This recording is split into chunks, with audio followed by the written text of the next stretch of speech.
Oh my, let's just did breaking news. No more bullshit. No more bullshit. No bullshit.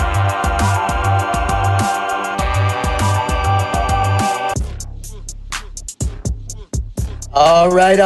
Happy 4th of July, everybody. We're just not gonna do hate and anxiety and corruption and politics and law enforcement. We're not doing it. It's the weekend. I think we all need a break. Shouldn't forget what's going on, but we need a break to maybe think about ourselves. So today, in the spirit of the holiday, the national holiday, we want to do a segment with you about knowing your rights. Everybody's got their rights, but do you really know them?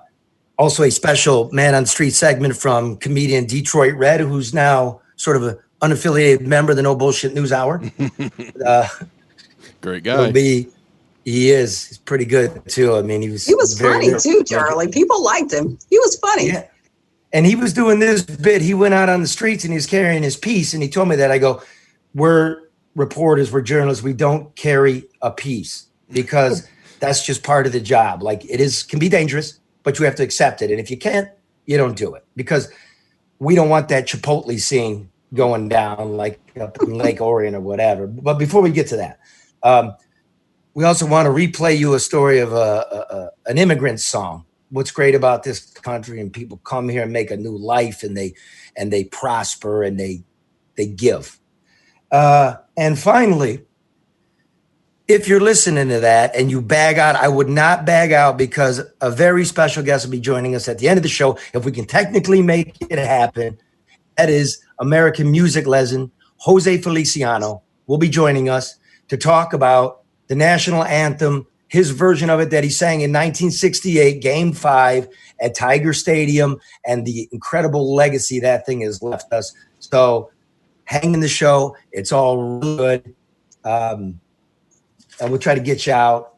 Again, happy 4th. No Bullshit News Hour Facebook Live brought to you by Howell Financial, who wants you to know that mortgage rates are at an all-time low. That's why so many people are refinancing right now. Lower your monthly payments and put money in your pocket. If you're on the market for that new home, remember Hall Financial Services, the fastest in the business. Get your mortgage in half the time of their competitors. That's why they have more than 1,500 five-star reviews. And remember, appraisals can be done without someone stepping foot in your house and smoking COVID all over the place. Call 248-308-5000 or go to the webpage, davidhallmortgage.com, NMLS number 1467435. Karen, we don't really do comment on the news, right? We do our own news. Right. But I mean, everybody's just talking about the videotape of a black woman and a white woman in a Chipotle parking lot in Oakland County. Can you set that up and tell us what you think? Well, Charlie, let me first say, everybody's talking about that today. Sadly, it'll be something else in another day or so. The bigger question is, why was anybody eating in Chipotle? Nobody had on a mask. Nobody had on a mask. So we got some other issues. But it seemed as though the black lady and her 15-year-old daughter were either entering or exiting the restaurant and passing the white woman who was going in the opposite direction. The white lady bumped into the 15-year-old. We don't know how hard, whether it was gentle, whether it appeared intentional or not. And I think somebody said, hey, say excuse me. And that sparked what ended up with the white lady pulling her weapon. And ultimately, she and her husband being arrested as a result. So there were a lot of words exchanged, a lot of tension going on. But I think it's a microcosm of what people are feeling these days, sadly so. I made a point that you can't always tell what's rude and what's racist. It's hard sometimes to distinguish between the two. But given where we are right now as a country, if there's a black person and a white person involved, it's automatically racist. Why are we doing this shit? I mean, like you said, it's an isolated incident in one place in America. And first of all, by the end of it, white woman's wrong. You don't even know your gun rights. You're not allowed to brandish a pistol unless it's an imminent threat. Having watched the tape, I also watched the black woman use pejorative language, racist language, threaten harm, get in the back of the car. Are we losing track of what's really going on? We're picking on each other and not looking at hedge fund managers and big corporations dodging taxes, and our schools are fucked up. You know why? Well, there's Mark, there's not good video to go along with those issues. This is good video for people to watch and comment on. But I'm also feeling too. This is it is a distraction, but it's also a distraction that deserves some attention because it's the bubbling under that has existed for so long, and now every little bump just makes it explode. Yeah. And unfortunately, that's where we are. So it is something, but it is a distraction. We had some other things going on, but this has to be addressed at some point in the right way. And I was talking to Detroit Red before the show, and look, he goes, "Look, dude, maybe burning shit up's not the right way. Maybe fuck you, white motherfuckers, not the right way. A gun certainly isn't the right way." Not. Mm-hmm. But he says that's just centuries of frustration and nobody listening. And I said, Yep. That is so true, and it cannot be denied. It must be acknowledged. But sort of trying to equal it out, right, by doing the same shit that's been done to you for centuries won't get us anywhere. I'm not admonishing anybody, but I'm just so sad that a potentially good moment, right, of moving the country forward is getting lost in entertaining ourselves to death. But this is the other thing too, Charlie. This is what I keep trying to tell a lot of people is that while we keep seeing, such diverse audiences marching and everybody's got a Black Lives Matter shirt and sign, not everybody is on that kumbaya tip. I mean, on both sides. And because of that, people are sitting back and they're creating a whole different level of anxiety and reality in their minds. And then when they encounter somebody that may or may not be just, then everything explodes. There was a guy that was coming out of a pizza place on Jefferson. He was watching his phone. This white lady passed him and she leaned over and she spat on him. The guy didn't even look at her. I mean, so you have a lot of people on both sides that are frustrated, that are fearful, that are angry, and that are afraid. So one of the big I don't know where we're going. One of the big problems too is you get these little clips of videos. You don't know the whole story. You don't know how it started. You only get half of the story. Even that guy in Jefferson, I think it was Belle Isle Pizza. Yes. Did you ever hear it reported that they got into an argument when he was inside? No, because nobody wants to dig into the deep part. But the video showed him coming out of his car. So you're right, but I don't know. It could have been there earlier. No excuse for what she did, but it wasn't. It doesn't justify being spit on, and she didn't justify pulling a gun. I mean, at some point, human decorum has to kick in. Well, people need to stop fighting back and counterpunching. Just go about your day. Just move on. And if there's one segment in that video that really stands out to me as being from 2020, it's when she has her gun pulled and the other girl is standing there with her cell phone camera filming it. It's like not moving. Not buzzing. It's a cell phone camera versus a gun. That's 2020. Yeah, nobody's afraid. I mean, Charlie and I were talking about that earlier. They did not move. She kept talking. She kept filming. And I'm like, you're looking down the barrel of what appeared to be a 9mm and you aren't flinching. And everybody's walking around with one, right? Yep, that's true. Police know it. People in the parking lots know it. Where are we going to go? Where are we going to go? And the first place that you have to go is you have to educate yourself. You have to know the law. You have to know what's going on. If you want to find out why your schools suck, you got to go to these city council meetings. Nobody wants to do that. We all want to do this. Yeah. You got to know your rights.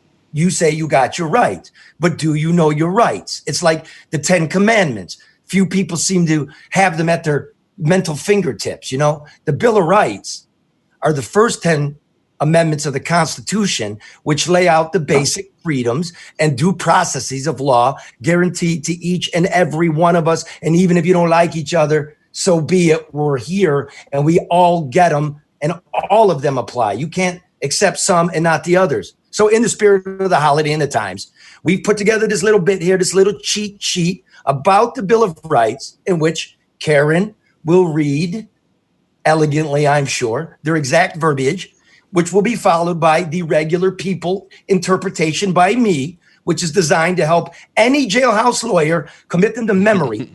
And my analysis will be followed by the expert analysis, and I'm happy to welcome back Special Assistant Michigan Attorney General and Distinguished Professor of Constitutional Law at Wayne State University, Bob Sedler. Hey, Bob, welcome to the show again, brother. Thank you. Good. Why don't we say this? No, let me say this. Let's set this up, though. It's important to first consider the preamble to the Declaration of Independence, the signing of which is what we commemorate this weekend. It's considered one of the most powerful sentences ever written in the English language, and it provides the basic argument of the origins of your rights. I will read that. Unless you have it, Karen. Let's I have it, but go ahead. I got it. In an historical context. Let us read it first, Robert. Hold on. Hold on. Go ahead, Karen. Read it, please. All right. You want the preamble to the U.S. Constitution? Just that we hold these truths. Right. Okay. Well, I mean, okay, you want the preamble. I got it. I didn't write it. Start with we hold these truths to be. We hold these truths to be self-evident, that all men are created equal, that they are endowed by their creator with certain unalienable rights, that among these are life, liberty, and the pursuit of happiness. Okay, Professor? now let's see what that meant in 1776. What it meant is all white male property owners are equal to other white male property owners. He used the word men. He wasn't referring to black men, most of whom were slaves. He surely wasn't referring to women who did not vote, who did not have rights, who were subordinate first to their fathers, then to their husbands. And he didn't mean white males who didn't have any property. He meant white male property owners. Similarly, in theory, the Constitution comes from the people of the United States. But who were the people in 1787? They were white male property owners. So picture a room of well-dressed white men with breeches. Now, the 15th Amendment in 1870, the suffrage was extended to black men. So picture field hands, black field hands, which most of them were, now became not only citizens, but entitled to vote. With the 19th Amendment in 1920, picture women, like flappers at the time, coming into the room. And then in 1971, with the 26th Amendment, picture young people in jeans. So now the room is filled up with men, women, young people, people of color. All of us are the people of the United States. And so if we go back to rewrite the Declaration of Independence, it would say all people are created equal. They are endowed by their creator with certain inalienable rights. Among these are life, liberty, and the pursuit of happiness. Well done, Professor. That's why you are the distinguished professor of constitutional law. I will throw this last one in before we get to the amendments, Karen. All right. The last racial group to claim its rightful place as citizens and be bestowed the right to vote were ironically Native Americans, the first people of this country in 1924. So, just so we know that. The history of this country is not what they teach any of us. We all want to. So, without further ado, Karen, amendment number 1. Amendment 1, Congress shall make no law respecting an establishment of religion or prohibiting the free exercise thereof, or abridging the freedom of speech or of the press, or the right of the people peaceably to assemble and to petition the government for a redress of grievances. So the translation is, don't tell me what to say. Don't tell me how to pray. Don't tell me where to stand. And don't tell me what to write. Professor? Well, it's a lot of powerful stuff in that First Amendment, and it is deliberate that it was first. We protect religious freedom 2 ways: with an establishment clause that requires that the government be completely neutral toward religion, that it not favor one religion over another, and that it not favor religion in the conventional sense, a sense over non-religion. So atheists and agnostics also have religious freedom. The second part protects individuals and religious institutions from being discriminated against and disadvantaged by the government. There was just a case last week. There's a lot of disagreement over it, but it basically says that if the state chooses to fund private education, it can't only fund private secular education, but must include religious schools. Now, that's not an issue in Michigan because the Michigan Constitution flatly says no public funds for any K-12 private schools. In Michigan, it's public funds for public schools, private funds for private schools. All right, Bob, we got 10 of these to do, so you know. Let's keep it tight here. The next four, freedom of speech, freedom of assembly, it comes up to freedom of expression. Now, this is very controversial. We give more constitutional protection to freedom of speech than is provided under the Constitution of other democratic countries and international human rights norms. A lot of people don't like this, but we protect hate speech. We protect racist speech, sexist speech, homophobic speech. The theory of the First Amendment is that there is a marketplace of ideas, and there's no such thing as a bad idea. So all ideas go into the marketplace and must compete. Now, a lot of Americans disagree with that. Too bad it's written down. Hate speech, racist speech is not protected. It's your right. It's your right, and you can say it, and that's the way it goes. If you don't like what somebody's saying, too bad. This is America. Karen, amendment number 2. All right, number 2, a well-regulated militia being necessary to the security of a free state. The right of the people to keep and bear arms shall not be infringed. Translation. I got a right to shoot my gun off. Not only do I got a right to shoot my mouth off, I got a right to shoot my gun off. That's how you remember 1, then you remember 2. Professor? Not that simple.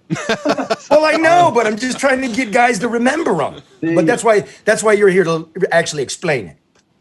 One of the things is, like it or not, we have a strong gun culture in the United States. But as far as the Second Amendment is concerned, it does protect an individual right to have a loaded firearm in the home. It does not prevent reasonable regulation. For example, the states may limit concealed weapon permits. It's a constitutional matter to people who have a demonstrated need. Now, most states don't.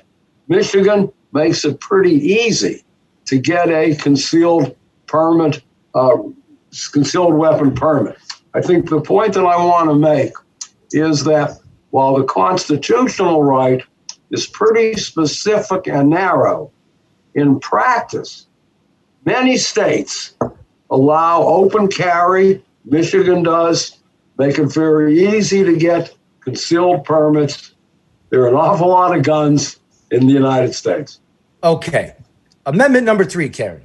All right. No soldier shall, in time of peace, be quartered in any house without the consent of the owner, nor in time of war, but in a manner to be prescribed by law. The translation? Third Amendment. My translation, Professor. Translation. No Marines in my man cave. The Third Amendment was enacted to counter a practice that happened prior to the Revolution, where the British government would say, we're taking your house and soldiers are coming in. This has not been an issue ever since independence. Amendment number 4, Karen. All right. The right of the people to be secure in their persons, houses, papers, and effects against unreasonable searches and seizures shall not be violated, and no warrants shall issue, but upon probable cause, supported by oath or affirmation, and particularly describing the place to be searched and the persons or things to be seized. Regular people translation. Hey, copper, you're not coming in my house either unless you got a warrant. Professor? Well, like Charlie many nailed it. provisions, this needs a lot of interpretation. Well, Now, keep it tight. warrant Keep it tight. requirement is a very important one. The court has to issue a warrant based on probable cause. But the Supreme Court has not struck down what we call no-knock warrants. That is, ordinarily the police should knock on the door and say, we have a warrant. Part of the war on drugs allows no-knock warrants. Now, that happened in Louisville, where the police had a no-knock warrant. They got the wrong place. They burst in. There was a man there that fired a shot at an officer's leg. They fired back, killing a woman. But there was a warrant, and that is what, in a sense, made it legal. I think there's pressure now to eliminate no-knock warrants. I think judges are going to have to be persuaded that it's absolutely necessary, which it usually isn't. The second part goes to what we call arrests. And there's a whole body of First Amendment law as to what is a permissible arrest. If they stop your car, they can ask you to produce license plates. They can't go in and search the car. They can't say, open the trunk unless they have a warrant. But if you have some marijuana on the back seat and that's in plain view, they can look at that. It's a very complex area of law, but the basic idea, and I think you got that right, is that people have a right to privacy. The government can come up and say, show me your papers. There does have to be a warrant, and there does have to be probable cause. And that was deep. That's helpful with a lot of things going on right now. So thank you for that. I will also say, as a side note, I still demand from the city of Detroit to see the videotape of the death of Derek Driver on the no-knock warrant when you were looking for another suspect. He was sleeping on his own couch and 15 shots were fired. I expect us to be able to see that since we're talking about this across the country. Karen, amendment number 5, please. All right. No person shall be held to answer for a capital or otherwise infamous crime unless on a presentment or indictment of a grand jury, except in cases arising in the land or naval forces or in the militia when in actual service in time of war or public danger. Nor should any person be subject for the same service, for the same offense to be twice put in jeopardy of life or limb, nor shall be compelled in any criminal case to be a witness against himself, nor be deprived of life, liberty, or property without the due process of law, nor shall private property be taken for public use without just compensation. Now, for the jailhouse lawyer, amendment number 5 means I don't got to say shit. Professor? Well, we first place, the Fifth Amendment only runs against the federal government. But most of the provisions are part of the 14th Amendment's guarantee of due process of law. Grand jury only applies to the federal government. The states are not required to provide grand jury. Theory was that the government could only indict someone if the prosecutors could persuade the grand jury that there was evidence. Grand jury tend to go along. It's not a terribly important guarantee. Double jeopardy is. That's means the OJ. If a person is acquitted, person can't be tried again. And if the person is found guilty, the government can't go back and try him again. But we need a caution here. we have two separate systems of government, the federal government and the state government. The double jeopardy clause only applies to the same sovereign. So, for example, suppose someone robs a bank in Michigan. That's a federal crime. That's also a state crime. If the feds, let's say the feds go first and the person is acquitted, the state can then prosecute him for the same offense because they're separate sovereigns. Got it. So that's like, come on with the Flint thing. Somebody take this thing to trial. I think it's a very bad decision. Supreme Court just reaffirmed it. Okay. That's now the idea of self-incrimination. That's very important. We see this on the crime shows where the police give what are called Miranda warnings. Anything you say can be used against you. That's a very, very strong prohibition. The idea is that the government has to go out and obtain independent evidence. They can't hold someone and say, we're going to hold you until you confess. There has to be independent evidence. People have the right to refuse to testify against you. And that is the idea of can't be compelled to be a witness against yourself. Let's now, move this. Okay. I want to look at the other term. There are two more points. Not be deprived of life, liberty, or property without due process of law. That has a substantive meaning. Now, that's very controversial. Conservatives say it should only be fair procedures. Supreme Court has said no. There are substantive rights that are so fundamental that they are protected by the Due Process Clause. One of these rights is a woman's right to have a safe and legal abortion ever since Roe v. Wade. Before I came to Michigan, I was at the University of Kentucky. I litigated the Kentucky version of Roe v. Wade in 1970. I lost the case in the lower court, but the Supreme Court upheld a woman's right to a safe and legal abortion just last week. It struck down so let's just do this, Professor. Performing so the right to an abortion is protected under the Fifth Amendment, is what you're saying. Protect the woman's right.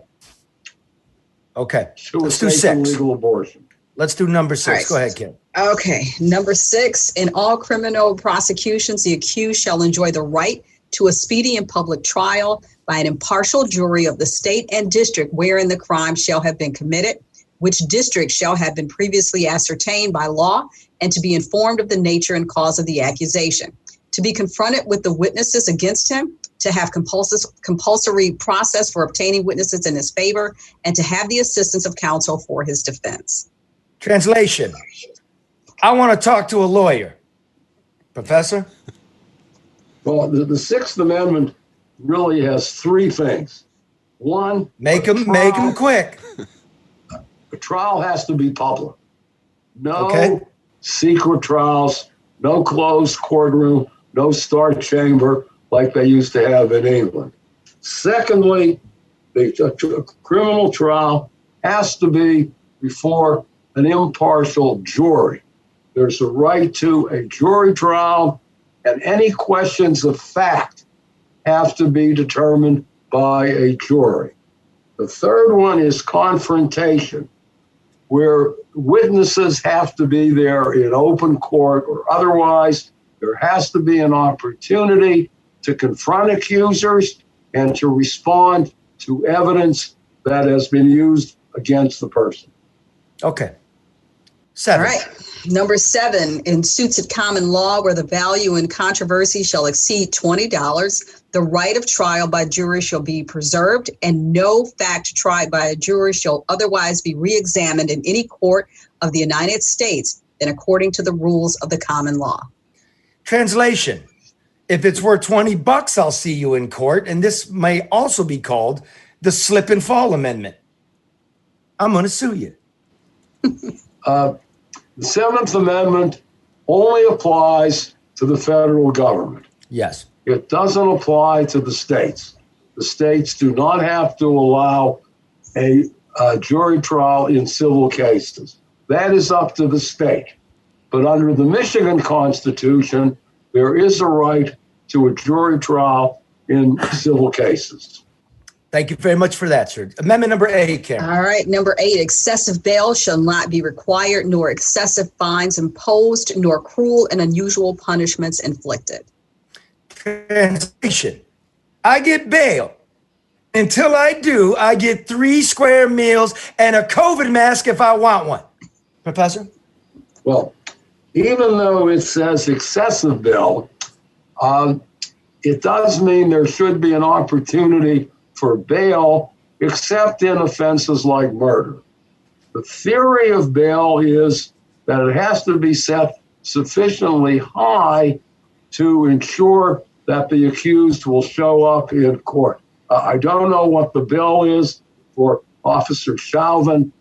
This was the officer in Minnesota who was charged with second-degree murder in the killing of Charlie Floyd, but I know it's very high.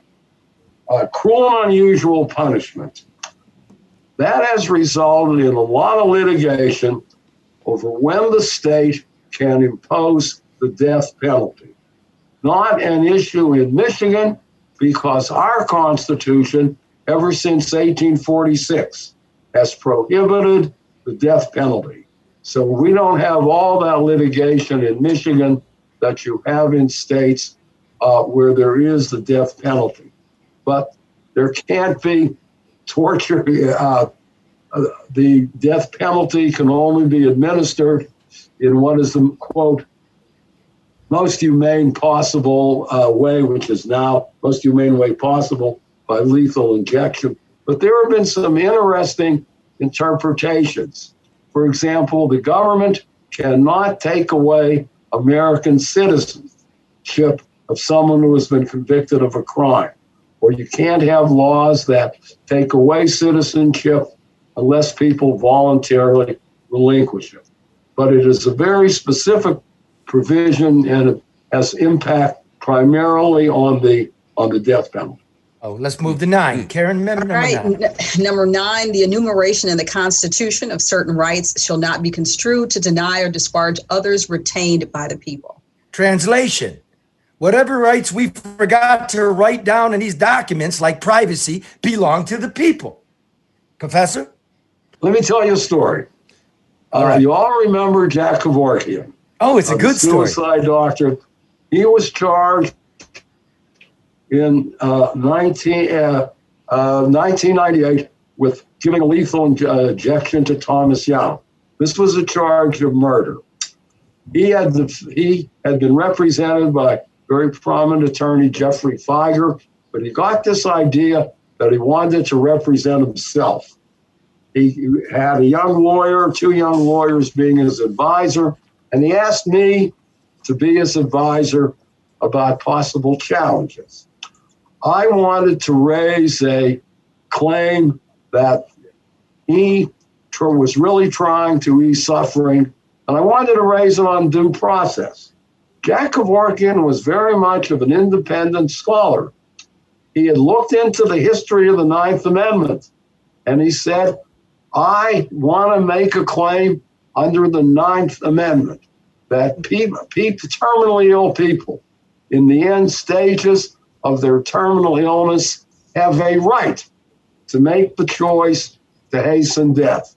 And when I gave Thomas Young a lethal injection, I was acting pursuant to the 9th Amendment. I said, Jack, that's a very good argument.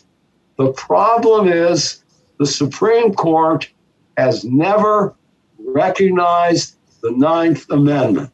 They basically use due process under the 5th and 14th Amendment. Now, I want to make that argument for you under the due process clause.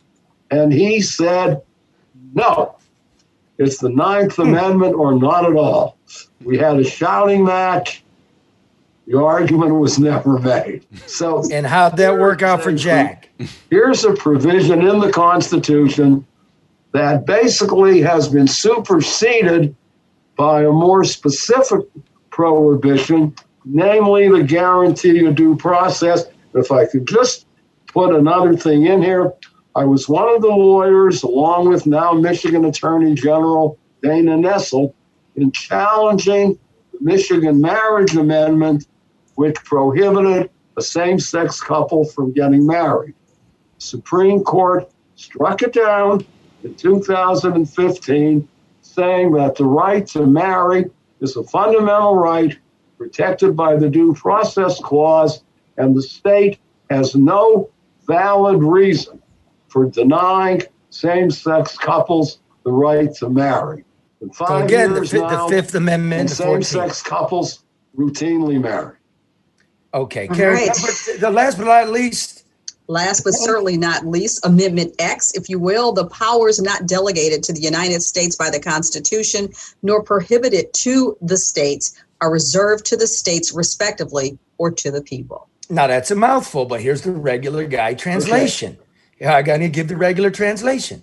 If it's not written down, the federal government's got no right to it. It belongs to us and not the government. They can do no more than what we told them they can do. We go back to the Declaration of Independence, which is really the first constitutional document. Remember, these 13 states ought to be and hereby are free and independent states. Our constitutional system begins with the states. The states do not need to rely on the federal Constitution for a grant of powers. So, Congress in theory does. So what the first part of the 10th Amendment is it means, it states a truism that if Congress doesn't have the power and the state isn't prohibited from doing it, the state's prohibited from doing things like denying habeas corpus, then the states can do it. But there's a second part to it, and that's called state sovereignty.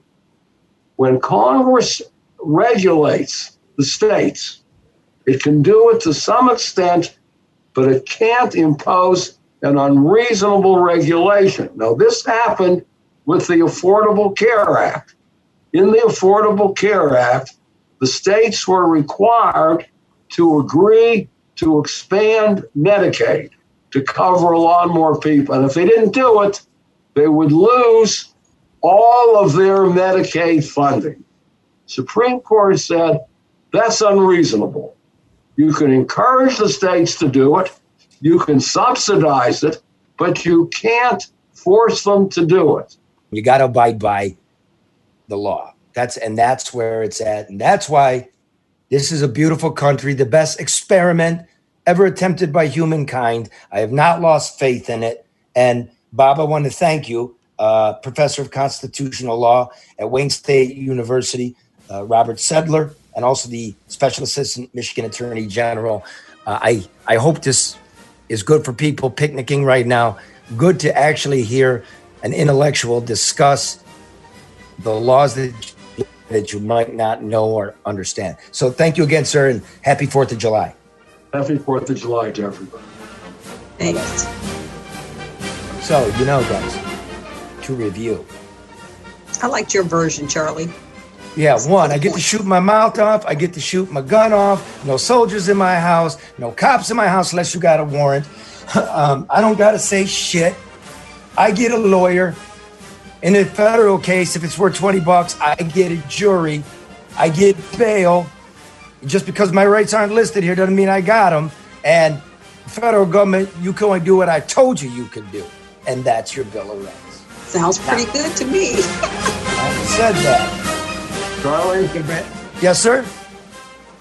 You're going to send me an email describing your program, telling us something about your audience so that our publicity people can put it out.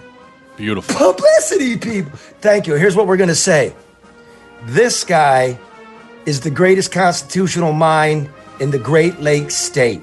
And we are honored to have him on. They say that already. I know. About you and we were honored to have him on, and he spoke regular people language. And that's what we need. We need to be reminded. So let us move on, because I got to tell you about Luke and the Wacky, right? My favorite. Thanks, Professor. My favorite wealth strategist, get ready, cue him up, Mark. He's Cue up cute. that disclaimer.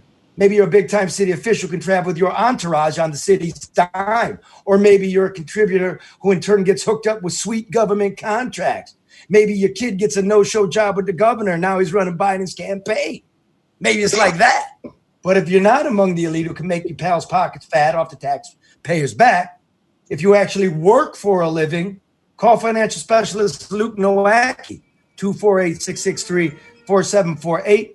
Grow your assets from annuities to individual retirement accounts to college savings. Make that call now. Your politicians, not to mention your own children, are depending on you.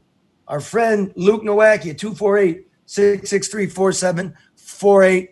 Hit me with the disclaimer, Mark. Securities and investment advisory services offered through Royal Alliance Associates Inc. Member FINRA SIPC. Royal Alliance Associates Inc. is separately owned, and other entities and/or marketing names, products, or services referenced here are independent of Royal Alliance Associates Inc. Our friend Detroit Red, the comedian and social provocateur and sociologist and regular dude, we told him to go out to the community and ask people if they know their rights, and he just sent it in, so let's hope it works. My brother Detroit Red. Hey, what's up, everybody? It's your boy, comedian Detroit Red. And I wanted to know how many Detroiters know the 10 Commandments versus the 10 Bill of Rights. So come on, hit the streets with me while we find out who gonna win.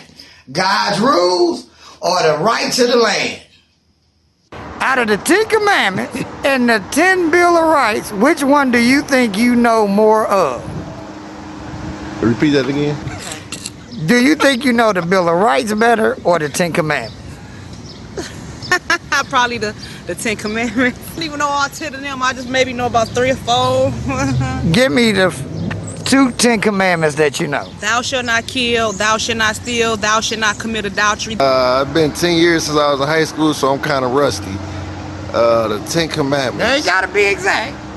Out of the 10 Commandments and the 10 Bill of Rights, which one do you think you know better? That dude's wearing a Crown Royal bag for a mask. Probably the 10 Commandments. Okay, give me the top 3 10 Commandments you know. Thou shalt not kill, maybe. Thou shalt not steal, maybe. You said how many? 3, one more. Give me one more. You're doing good. Is it something about thou shalt not covet somebody else's wife or something like that? Okay, we won't even cover the rest of what that means. We got a youngster sitting there. A Bill of Rights. You have the right to protest. Yep. And I know all 10 of them. Wait a minute. You have the right to protest, and you have a right to free speech.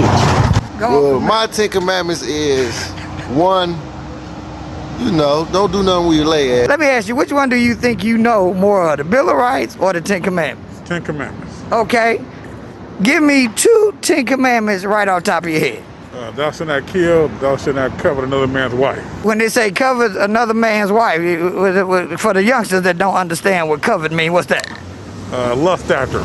Lust after, I think a whole bunch of people in trouble. They be around here lusting all day long. All right, name me 3 of the 10 Commandments you know. Thou shalt not steal, thou shalt not kill, thou shalt not covet the neighbor's goods. So as we see, everybody know not to steal, kill, or screw somebody else's wife. 2, love your female, love your women. Out of the 10 Commandments and the 10 Bill of Rights, which one do you think you know more of? And I'm high. Oh, this is big. We don't care. I can't think of one right now. So you can't so you don't know either one of them right now. Okay, well that's all right. 10 for 10. You the first draw I've had today on that. 3, take care of your family. 3 Commandments. Hey, you heard it here from Ali Al. Say that again. Ali Al. Ali Al with his own 10 Commandments of the street. We call them street commandments. Street commandments.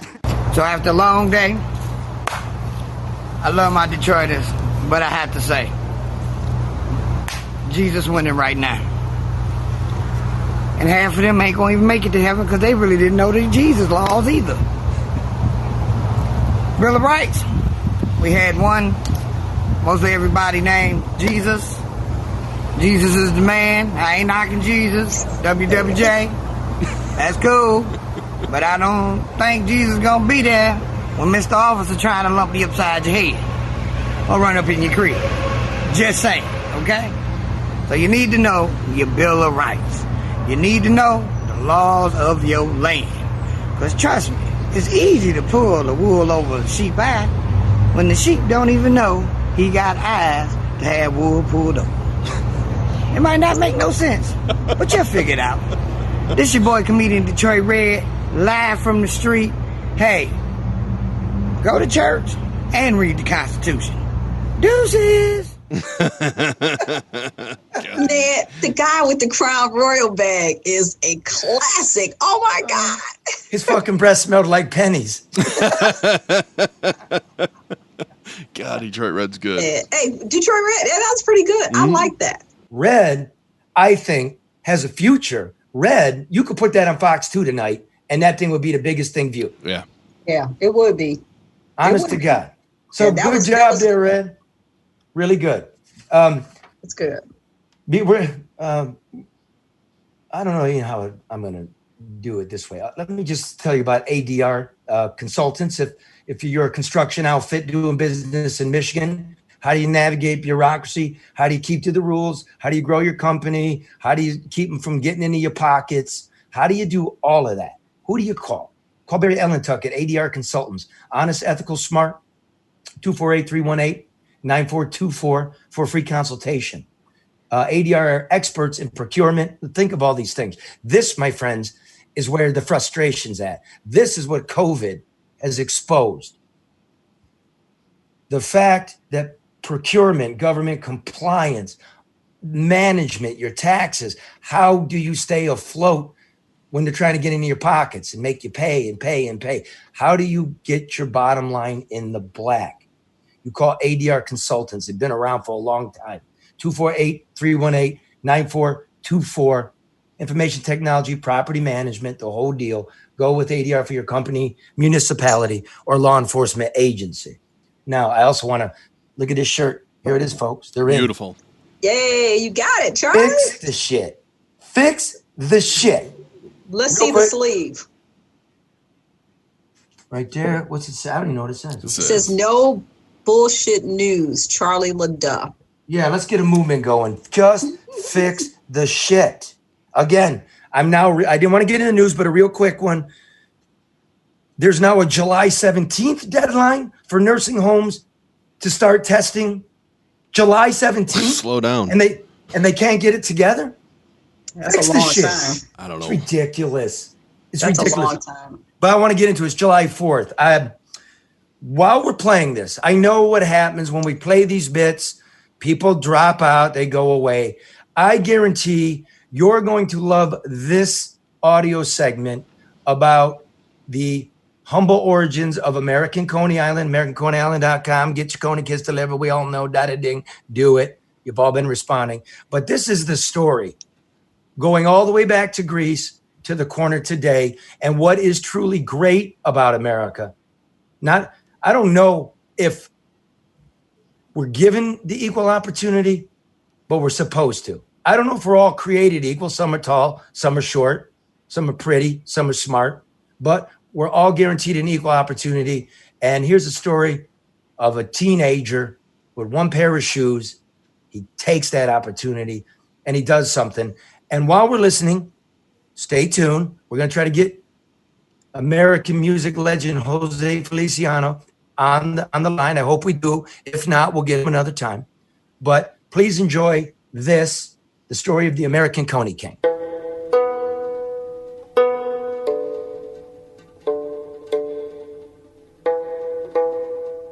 George Caros, the Detroit Coney King, died 4 times last week.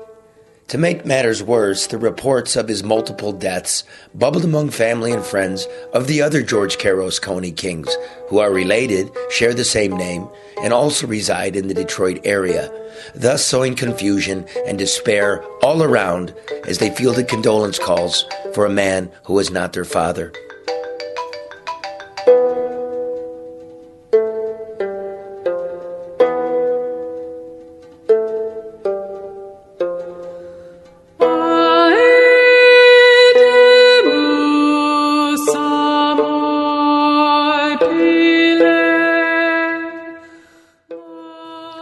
The first death of George Caros, former proprietor of Lafayette, Coney Island, occurred 2 weeks ago at his home in Illinois. He died peacefully at 87. The second death of Lafayette George came a week later when his passing was reported online by a local newspaper as breaking news. The story was riddled with inaccuracies, which were quickly copied and disseminated by the other news outlets. That's when the calls started pouring into the other George Caros families. The third death came the following morning when a corrected story was published in the paper's print edition, which was gratifying to the other Caros Coney families who had been barraged with texts and voicemails. Yes, all was good, except for the fact that the photograph was not that of Lafayette George, but rather of his cousin, also named George Caros, himself the one-time prince of American Coney Island, located directly next door to Lafayette Coney Island at the corner of Michigan Avenue and Lafayette Boulevard in downtown Detroit. The two Georges were related and grew up together, but it can be accurately reported that they were in fact not the same person. Sadly, George of American Coney Island passed away in 2002, and now here he was, passing away again, making him our fourth George Caros of the week. Imagine the confusion of poor Chuck Caros, 83, the retired king of American Coney Island, when the morning paper arrived on his porch. Looking up at him was the picture of his brother next to the story of his cousin. It must be said that Chuck is living the latter years of old age and struggling with the difficulties that come with that. Looking down at the thin news pages, his first feelings were those of disorientation, something like an old sailor on rough, strange seas. My brother died! And then the tears flowed. Oh my God, I'm next!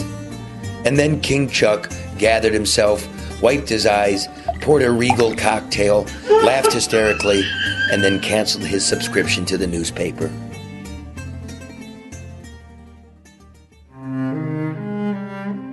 The story of the Caros family deserves to be properly memorialized. It stretches from the old world mountains of Greece to the bustling new world boulevards of America. They are a clan who has prospered and multiplied, changed what and how we eat, and all the while become a cultural touchstone of the Motor City. It begins in the impoverished village of Dara, when 16-year-old Konstantinos Kyriakopoulos is sent down the mountain by his father.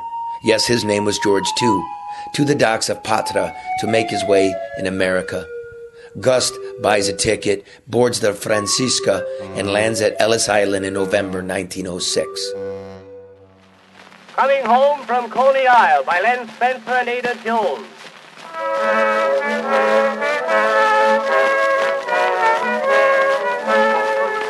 There is a time, the summer time, the time we love to rest, where breezes blow that way. The owner of a single pair of shoes and unable to get much going, young Gust heads to Detroit, but not before the teenager sets his dark eyes upon the electric lights of Coney Island, Brooklyn. He becomes intoxicated by its sounds and smells, its loop-the-loop roller coaster, Tilly's Ferris wheel, and Charles Feltman's Coney Island Hot Dog Emporium. Meet me down at Lunalina, meet me at the gate. Gus shines shoes, pushes popcorn on Belle Isle, and sweeps shops. He sends for his younger brother, Vasilios Billy Caros, who makes his way down in 1910, boards the SS Themistocles, and finds his way to his brother in boomtown Detroit.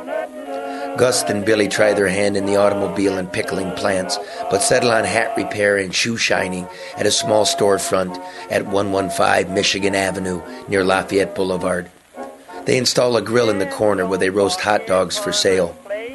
The hot dogs catch on after Gus adds a homemade meat sauce, a proprietary recipe that is still used today. Remembering his time in Brooklyn, Gus christens his creation Coney Islands in 1917, the same year alcohol is outlawed in Michigan. Business is good at the new American Coney Island. helped along by the speakeasy and gambling tables in the basement. So good, in fact, that Billy opens his own joint directly next door in 1929, calling it Lafayette Coney Island.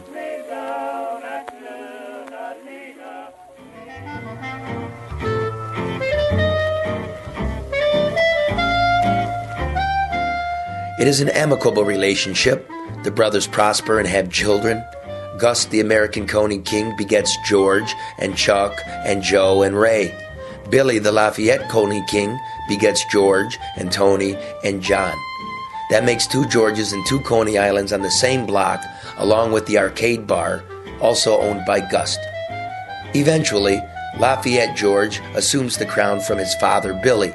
Likewise, Chuck inherits the American kingdom from Gust. Meanwhile, Gust's oldest son, George, lands in France during the Normandy invasion with the American armed forces, then falls in love with a Parisian woman. He lives there for a few years, appears in a few French B films, falls out of love with the Parisian woman, returns to Detroit, only to find his brother has inherited the store. As a consolation, George is given the corner bar. Meanwhile, Chuck sends for his cousin back in Greece. His name too is George, and with Chuck's help, cousin George from Greece opens his own Coney Island in the suburbs of Detroit. But he is another George for another time. Lafayette George eventually sells his diner to his employees, who are neither Karoses nor Georges, but rather Ali and Abdijah. Lafayette George is survived by his sons Bill and Stephen, his daughters Leslie, Sandra, and Madeline, and 5 grandchildren.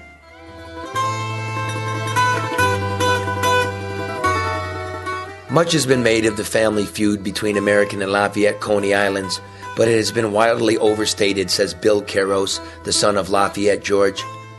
I used to be sent out on the street to steal customers from American, he recalls. Believe me, it wasn't hard. But we're family. We've always loved each other. To which his cousin, Grace Caros, the current queen of American Coney Island and the daughter of Chuck, responds, "Yeah, we love each other, but they were trying to steal customers. How nice was that after all we did for them?" In Detroit, Charlie LeDuff, No Bullshit News. Man, I love that story. It's a good story, Charlie. Beautiful. Well done. And Charlie, before we wrap up today, make sure you share. People are saying 2 things. They want to know where to get the shirts. And we did have a viewer say that shipping is outrageous, just FYI. Oh. But where can they get it? What can I do? I'm just sharing. Mark, why is shipping outrageous, Mark? I have no idea. It's crazy. Okay. I don't know. Because we're not. I know why. Because we're not Amazon. Well, Matt says it's in Sylvan Lake, and Dave, the owner at the butchery, is wearing a Fix the Shit shirt. Beautiful. Nice. Beautiful. Yep. Thanks, Matt. And you get them at drewandmikestore.com. drewandmikestore.com. And I'm sorry about the shipping. I mean, we're not getting rich. That was just one person. I don't know. Maybe. Well, it's cool. It's cool. I get it because maybe there's not a lot of money out there right now. But being non-specific, because I don't want to trap myself in anything, the proceeds, whatever after costs, will go to projects of our choosing to help people, helping specific people, getting some things done, helping with those burials. That's what it's going to be used for. We're not going to get rich on them, but I think we all want the shit to be fixed, including these shipping costs. Yeah. So come on, Mark. I know. Try to get the governor. Believe me, mayor. we keep none of the shipping and none of the tax. So, but you can also.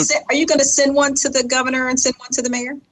I've asked him. I again this week. I said, come on the show and talk to. You're going on other talk shows with people that don't really know the specifics of stuff. Come here so we can follow up on them. And when the governor says, I'm not going to give any testimony to Congress about these nursing homes because it's a partisan show. Well, this one is, and everybody knows I'm a nonpartisan, and I just want answers for my people, my brothers and sisters, all the Americans out there, and all of our old ones. That's a pretty simple supposition, and that's what it's about. And if you don't want to, we'll continue on, and we'll continue to set the news agenda, and you're going to have to answer it to somebody in some empty way, but we're laying it out, and we're not stopping, because that's our right as written down by the rich landowning white men, and even that document changes. So, and it's your responsibility as a journalist. Amendment number 1: don't tell me what to write. There's only 2 rules. Get it right and don't be boring. Can I brandish my weapon? Can I go amendment number 2? Well, you are a card-carrying member. Just be reasonable with it. Okay. I'm very excited here. I just love this guy, Jose Feliciano, just a legend, an American musical legend. Are you there, Jose? I am here. Thank you so much for coming on today. I got to tell you, I just really specifically, since July 4th, I want to talk about your rendition. It's very specific to Detroit. Your rendition of the national anthem, Game 5, 1968 World Series. I still listen to the brother just to listen to it as a song. It's so beautiful. Well, thank you very much. That's what I had intended it to be, but at that particular time, there were so many things going on that it got lost in the translation. Like, set it up for the younger viewers. What was happening in 68 when you decide to do in front of a national audience in America's pastime this groovy, soulful rendition of the national anthem? What was going on that year in 1968?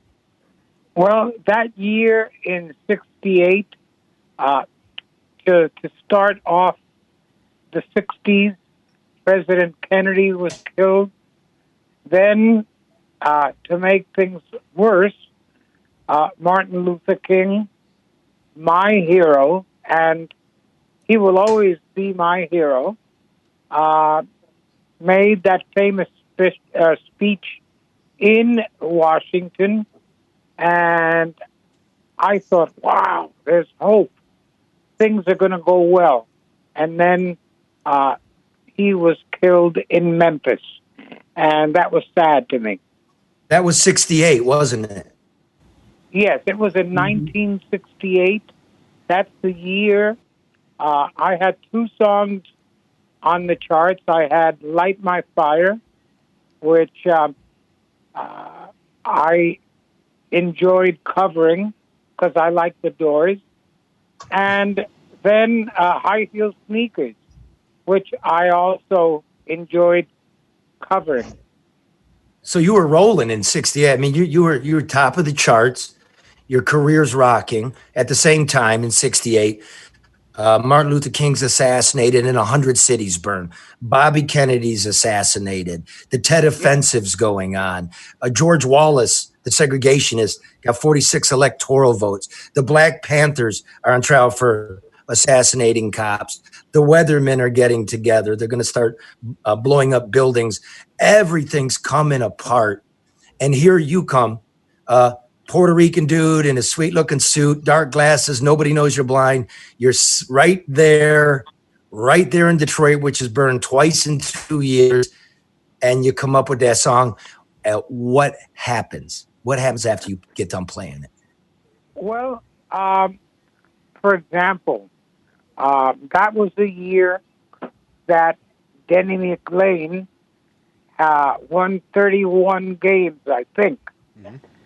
And there was a pitcher also in Detroit by the name of Don Mossy. There was Ray Euler, and there were a lot of good people on the Tigers staff. And so the Tigers became my family. I love them. I still love them today. And insofar as that goes, I feel okay. I can live in a sense with what's happening today, though it bothers me. We have to get our things together, folks.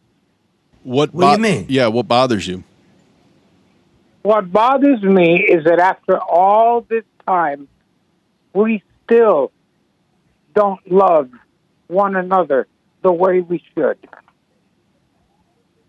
Wow. Now, after you did that national anthem, there was a lot of anger towards you because the version was different. How did you handle that anger, and what do you think of how the feelings are towards the flag and the anthem today? Well, nobody should burn a flag, whether you're white or black. The flag is sacred. It should not be burned. It shouldn't be stomped on. It's our flag, and we have to, right or wrong, stand up for our flag. What do you think about taking a knee during the national anthem? Well, however people want to express themselves, if they want to kneel, that's their prerogative. We're in America. And Right on. that's how I feel. I feel the same way, brother. Did this thing almost ruin your career? I mean, there was a lot of hate directed at you. I think, if I'm not mistaken, yours is probably the first version that isn't standard, with the stripes and the brass and all that. This was a couple of years before Marvin Gaye did his famous rendition, et cetera, et cetera. So you're the first guy kind of to step out. What did it do to your career? Well, I don't know. I think it made people aware of me. It made me a household name, you might say. I don't have any regret. I was proud, and I still am, of what I did. And the best thing about that whole thing was I met my wife, who is even till today defending me. So, but I feel good, man. I did what at the time I thought was the right to do it, and of course, maybe now if I did it, it might not have the same impact in a sense. But I was so touched when I went to the 50th, I think it was anniversary of the Tigers, and everybody was clapping for me. It made me feel like crying, and I thought to myself, why couldn't you have done this for me then? But that was then, and now is now. Well, sometimes it takes a minute for people to really recognize and appreciate things. And dare I say, that appreciation for you has done nothing but grown. And we here on the No BS News Hour continue to applaud and appreciate you as well. Well, I thank you, darling. And I just want to say to all of the listeners that I love you. I'm grateful. Thank you for giving me a career so that I wouldn't have to sell newspapers somewhere or weave chairs and things like that. Not that I put those things down, because one has to make a living however one needs to make a living. And Jose, you are still making music. I know you got the website, josefeliciano.com, and a new song on there. Do you want to tell us about that new song quickly? Yes. This is a song that my dear friend and producer, Rick Gerard, found, and he said, Jose, you've got to do this song. So I do recommend everybody that's listening to me go to my website, which is josefeliciano.com, and look at the video that's on there. I think it'll inspire you. I'll do it as soon as we're off, and I would encourage you to go to drewandmikeshop.com and get a Fix the Shit t-shirt. Okay. I would love it. That was easy. Okay. Hey, Jose, so is your wife a Detroiter? She is. She's, Susan, why don't you tell them? Here, Susan. I don't think they really need to hear all this. They want to know. Detroit. Yes, Southwest Detroit. Born in New I was Grace gonna ask. Hospital almost 100 years ago. But Well, shout out from home. I don't know where you're at, but come home, visit soon. When you do, Oh man, let us take you out. I yearn for it. I longed for it. I love it. We're in Connecticut. We're in New England. After spending almost every weekend with my dad at the Greenfield Village Henry Ford Museum, we developed. I developed a real love for history and moved to California with Jose for a number of years, which I felt was bereft of history. So it was nice to have the opportunity to come back here. But I have family in Detroit and its environs, and I love you all. And I'm still, I still am a Michigander. Right on. Hey, can you put Jose back on real quick? I certainly can. Hang on. Here you go. Okay. Hey, happy 4th of July to all. God bless you as well. God so bless see, America. she's a Detroiter, Charlie. Yep. Because she's from here, so she is a Detroiter. She is. Carrie has and spoken. That's why I had her telling all of you all that information, because as long as I've been with Susan, there are things about her I don't know. I doubt that. I think that's sweet. That just that's you're always a nice, learning. Long relationship. Yeah, exactly. Yep. Well, Jose, listen, to learn. This city loves you. I can't tell you what you mean to me. I love this rendition of the song, Light My Fire. You did it better than the Doors did. There's no doubt about that. And when you do get here, please, let us know. And I'd love to take you around. All right, brother? Sure. I would love to. Okay, I'm going to let you go. We're going to just go out with that rendition from 1968. Before we do, I want to just double what Susan and Jose said. You're all my brothers and sisters. I love you. God bless America. If we're not there, we can get there. We will get there.